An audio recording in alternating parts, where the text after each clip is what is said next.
Hi Web3 enthusiasts, I'm Nancy, and in today's video, we'll talk about why crypto mining isn't just digging digital gold, it's how blockchains stay alive.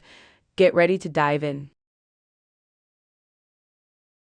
Content presented on the Syntaxverse channel does not represent investment or financial advice of any kind. The information, graphics, speeches are provided for educational and entertainment purposes only.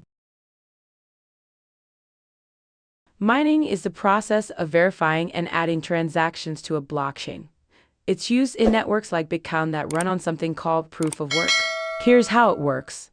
Miners use powerful computers to solve complex math problems. First one to solve it gets to add a new block to the chain and earns a reward in crypto. Think of it like a global race.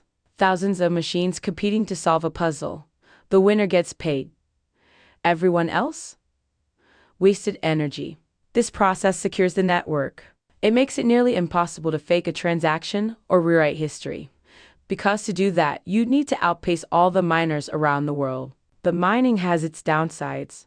It's energy-intensive. Bitcoin mining alone uses more electricity than some countries. It's competitive, meaning regular users with basic computers can't really participate. It creates hardware waste from constant upgrades. That's why Ethereum left mining behind in 2022. It moved to proof of stake, where validators replace miners. Less energy, same security if done right. But for Bitcoin, mining is still king. Crypto mining isn't just about earning coins. It's about securing decentralized systems through math and machines. As the space evolves, so do the methods. But the mission stays the same: trust through code, not middlemen. Thanks for watching the video, guys. See you all in another Web3 course. Goodbye.